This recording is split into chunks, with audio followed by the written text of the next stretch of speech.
নমস্কার বন্ধুরা, আমার হোম কুকিংয়ে আপনাদের সবাইকে স্বাগত। আজকে আমি চলে এসেছি আবার একটি নতুন রেসিপি নিয়ে। তো ভিডিওটি কোথাও স্কিপ না করে পুরোটা দেখার জন্য আপনাদের কাছে আমার একান্তভাবে অনুরোধ রইল। আজকে আমি আপনাদের সঙ্গে শেয়ার করছি মুসুর ডাল দিয়ে দুর্দান্ত স্বাদের একেবারে ইউনিক একটি চিকেনের রেসিপি।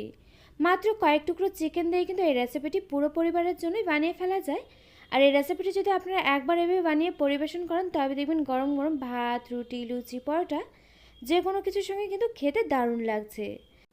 তো এই রেসিপিটি আমি বানানোর জন্য দেখুন এখানে নিয়ে নিয়েছি 6-7 পিস চিকেন। আর এই চিকেনগুলো দেখুন আমি সব রকমই নিয়েছি। এখানে কিন্তু বোনলেস চিকেনও রয়েছে, আবার হাড় সমেত চিকেনও রয়েছে। আপনারা আপনাদের পছন্দ মতো কিন্তু এখানে যে কোনো চিকেনের পিসই ব্যবহার করতে পারেন। এখানে আমি ছোট কাপ মেপে হাফ কাপ পরিমাণ মুসুর ডাল খুব ভালোভাবে ধুয়ে তারপর জলটাকে ঝরিয়ে নিয়েছি। এখানে আমি একটি বড় সাইজের পেঁয়াজ কুচিয়ে নিয়েছি, একটি মিডিয়াম সাইজের টমেটো দেখুন টুকরো করে কেটে নিয়েছি। এখানে আমি 1 ইঞ্চি আদা, 7-8 কোয়া রসুন আর 4টে কাঁচা লঙ্কা একসঙ্গে বেটে নিয়েছি। রয়েছে এখানে পরিমাণ মতো ধনেপাতা কুচি, রয়েছে এখানে স্বাদ মতো নুন, হলুদ গুঁড়ো রয়েছে 1 চা চামচ, লঙ্কা গুঁড়ো রয়েছে 1 চা চামচ, এখানে রয়েছে হাফ চা চামচ জিরে গুঁড়ো, হাফ চা চামচ ধনে গুঁড়ো, রয়েছে এখানে 1 চা চামচের একটু কম পরিমাণ গরম মশলা গুঁড়ো, এখানে রয়েছে 1 চা চামচ ঘি, এখানে ফোড়নের জন্য রয়েছে গোটা জিরে, রয়েছে এলাচ, দারচিনি, লবঙ্গ।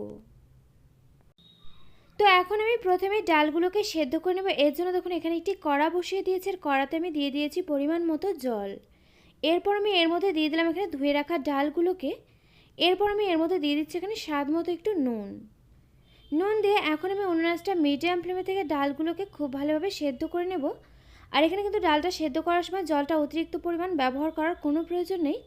এখানে কিন্তু ডালটা খুব ভালোভাবে সেদ্ধ হবে আর জলটাও কিন্তু অনেকটাই কমে আসবে। এভাবে কিন্তু এই পর্যায়ে জলটা ব্যবহার করে এখানে ডালটাকে সেদ্ধ করে নিতে হবে। তো এখানে আমি ফিরে এলাম বেশ কিছু সময় পর। এখানে দেখুন ডালটা কিন্তু খুব ভালোভাবে সেদ্ধ হয়ে গিয়েছে আর জলটাও কিন্তু এখানে কমে এসছে। এখন আমি গ্যাসটাকে অফ করে দিয়ে ডালটাকে নামিয়ে রাখছি। এরপর আমি এখানে দেখুন অন্য একটি কড়া বসিয়ে দিয়েছি। কড়াতে দিয়ে দিয়েছি এখানে পরিমাণ মতো কিছুটা সর্ষের তেল। তেলটা এখানে গরম হলে এর মধ্যে আমি দিয়ে দিচ্ছি এখানে চিকেনের টুকরোগুলোকে। তবে চিকেনগুলোকে দেখুন আমি ছোট ছোট টুকরো করে কেটে নিয়েছি। এরপর আমি এর মধ্যে দিয়ে দিলাম স্বাদ মতো নুন, দিয়ে দিলাম এখানে পরিমাণ মতো একটু হলুদ গুঁড়ো। নুন আর হলুদ গুঁড়ো দিয়ে এখন আমি উনুন আঁচটা হাই ফ্লেমেতে রেখে নেড়েচেড়ে নিয়ে চিকেনগুলোকে খুব ভালোভাবে ভেজে নিচ্ছি। আর এই রেসিপিটির জন্য অবশ্যই করে চিকেনের পিসগুলো কিন্তু এভাবে ছোট ছোট টুকরো করে একটু কেটে নেবেন, তবে দেখবেন রান্নাটা কিন্তু খেতে দারুণ লাগে। তো এখানে আমি 5 থেকে 6 মিনিট মতো এভাবে দেখুন চিকেনগুলোকে ভেজে নিয়েছি। এখন আমি এগুলোকে তেল থেকে তুলে রাখছি। এরপর আমি কড়াতে দেখুন আবারও কিছুটা পরিমাণ তেল এখানে অ্যাড করে দিলাম। আর এই রান্নাটা অবশ্যই করে চেষ্টা করবেন সর্ষের তেলেতে করার, কারণ সর্ষের তেলেতে কিন্তু রান্নাটা করলে রান্নাটা খেতে বেশি ভালো লাগে। এরপর আমি এখানে দেখুন ফোড়নে দিয়ে দিলাম এখানে গোটা মশলাগুলোকে। গোটা মশলার মধ্যে আমি এলাচটাকে একটু থেতো করে দিয়েছি, এতে করে ফোড়নের ফ্লেভারটা অনেকটাই বেশি ভালো হবে। ফোড়নটা এখানে ভাজা হয়ে গেলে এরপর আমি এর মধ্যে দিয়ে দিচ্ছি এখানে কুচিয়ে রাখা পেঁয়াজ। পেঁয়াজগুলো দিয়ে এখন আমি অনবরত এভাবে নেড়েচেড়ে নিয়ে পেঁয়াজগুলোকে বেশ লালচে করে ভেজে নিচ্ছি।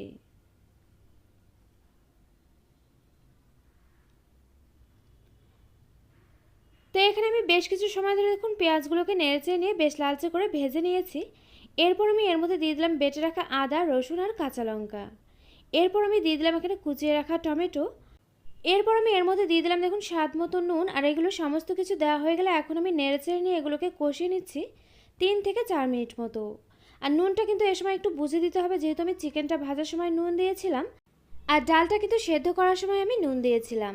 3 থেকে 4 মিনিট মতো আমি কষিয়ে নিয়েছি। এরপর আমি দিয়ে দিলাম এখানে হলুদ গুঁড়ো, দিয়ে দিলাম লঙ্কা গুঁড়ো, এরপর দিয়ে দিলাম জিরে গুঁড়ো, ধনে গুঁড়ো। এরপর আমি এখানে ছোট 1 বাটি জল অ্যাড করে দিলাম। এখন আমি অনবরত নেড়েচেড়ে নিয়ে মশলাটাকে খুব ভালোভাবে কষিয়ে নিচ্ছি যতক্ষণ না পর্যন্ত মশলা থেকে কাঁচা গন্ধটা পুরোপুরিভাবে চলে যাচ্ছে আর মশলা থেকে তেল ছাড়তে শুরু করছে। আর মশলাটা কষানোর সময় অবশ্যই করে কিন্তু উনুন আঁচটা হাই ফ্লেমেতে রাখা যাবে না, উনুন আঁচটা কিন্তু মিডিয়াম ফ্লেমেতে রেখে মশলাটাকে কষিয়ে নিতে হবে। তো এখানে দেখুন মশলাটা আমি খুব ভালোভাবে কষিয়ে নিয়েছি। এরপর আমি এর মধ্যে দেখুন দিয়ে দিয়েছি ভেজে রাখা চিকেনের টুকরোগুলোকে। এরপর দিয়ে দিলাম এখানে সেদ্ধ করে রাখা মুসুরির ডাল।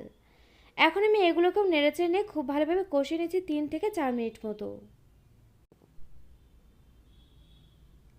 তো এখানে আমি ফিরে এলাম 3 থেকে 4 মিনিট পর। এখানে দেখুন আপনারা কিন্তু দেখেই বুঝতে পাচ্ছেন যে এটা খুব ভালোভাবে কষিয়ে নেওয়া হয়ে গিয়েছে।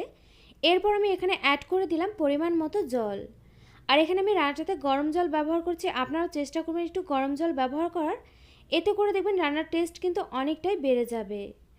জল দিয়ে একটু খুব ভালোভাবে আমি নেড়েচেড়ে মিশিয়ে নিলাম। এখন আমি উনুনটা হাই ফ্লেমে রেখে এভাবে রান্নাটা হতে দেব 6 থেকে 7 মিনিট মতো। তবে এই সময় কিন্তু ঢেকে রাখার কোনো প্রয়োজন নেই, এভাবে কিন্তু রান্নাটা করে নিলে হয়ে যাবে। তো এখানে আমি ফিরে এলাম 6 থেকে 7 মিনিট পর। এখানে দেখুন ঝোলটা কিন্তু অনেকটাই ঘন হয়ে এসছে। আর রান্নাটা যখন ঠিক এই পর্যায়ে হয়ে যাবে তখন আমি এর উপর দিয়ে ছড়িয়ে দিচ্ছি এখানে গরম মশলা গুঁড়ো।